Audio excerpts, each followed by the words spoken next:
because their concepts about what's going on is wrong. And if you talk to most of them, they will start telling you what their beliefs are. Very few will start giving you facts, knowledge, scientific data. They don't have it. They don't deal with such matters. It's above them, or below them, or something.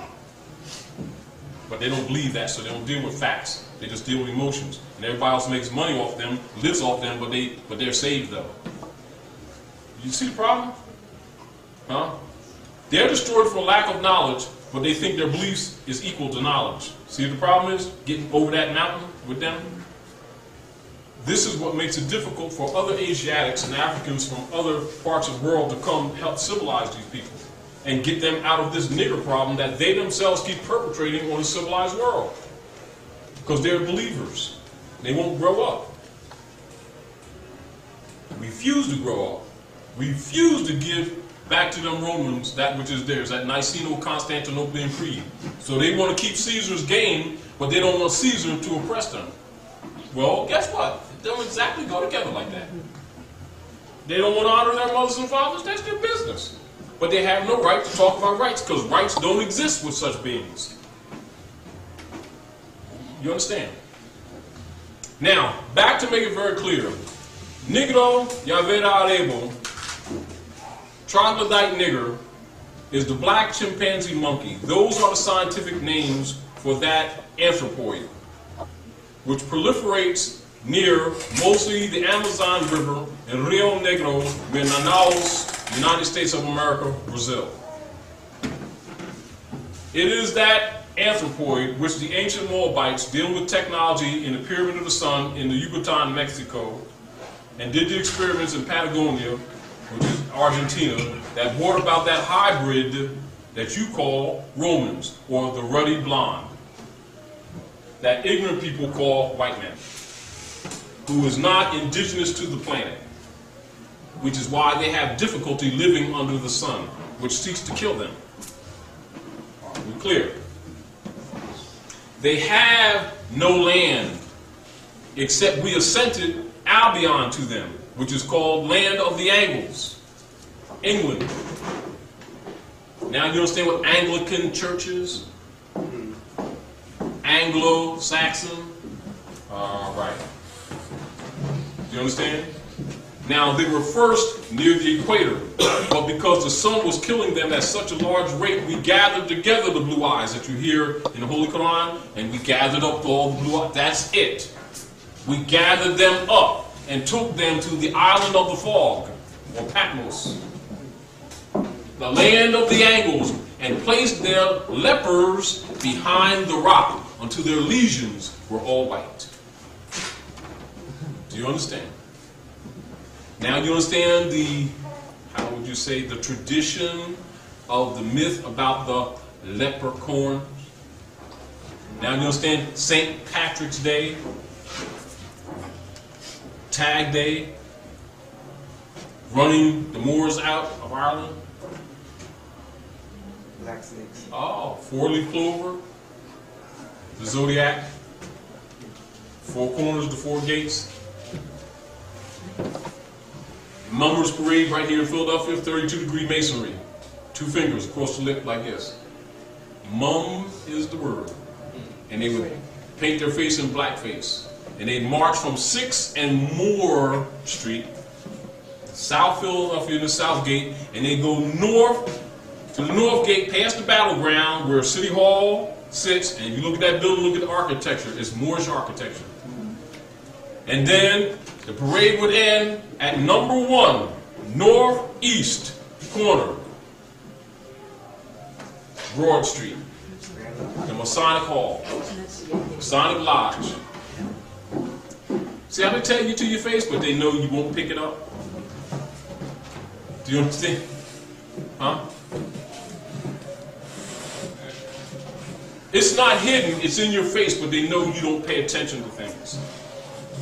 And then they put your sovereign seal right on the dollar bill, that great Trinity pyramid.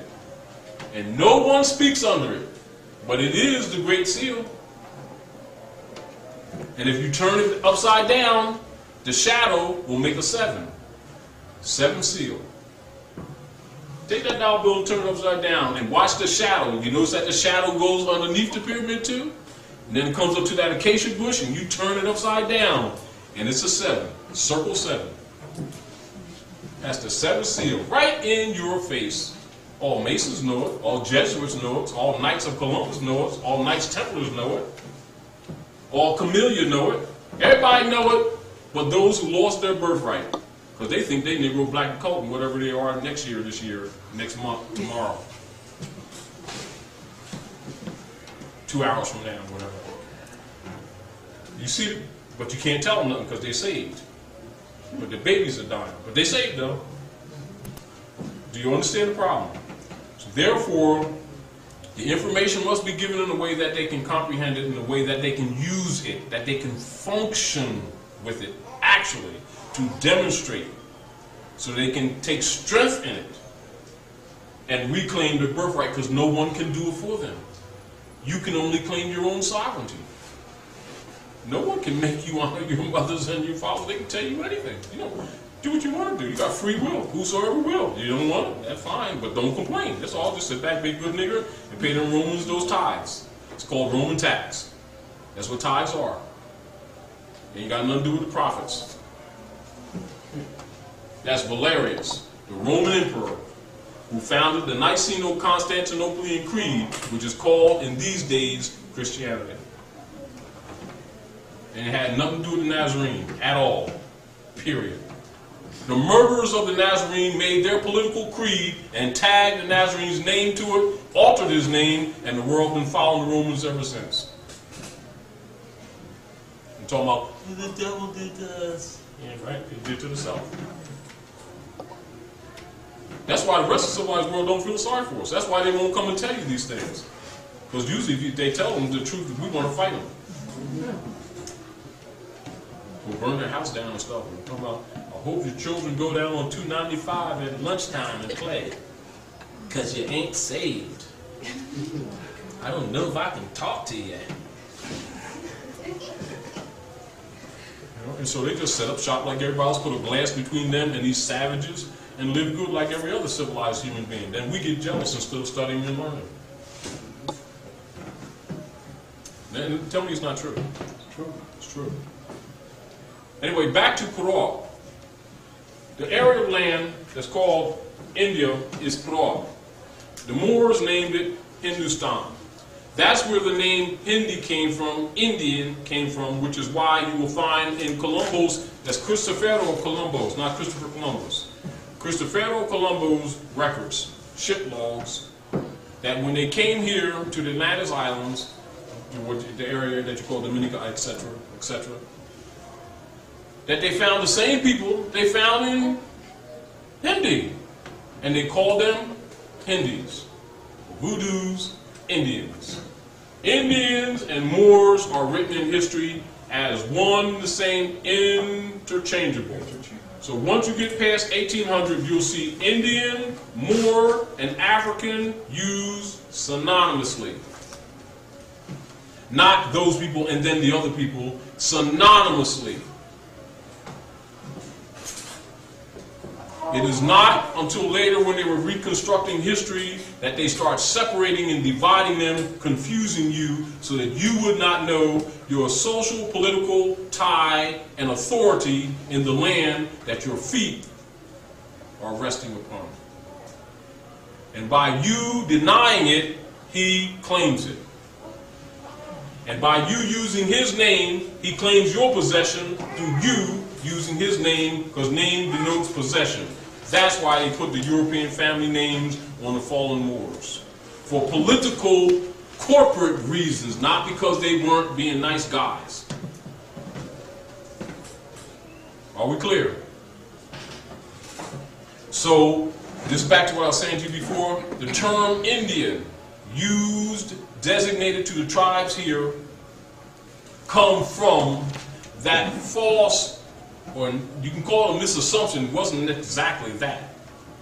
But I predicated on Colombo's ship logs when he called the people the same people he saw in Hindustan. So the Indians, they're just like them. They couldn't even make a distinction.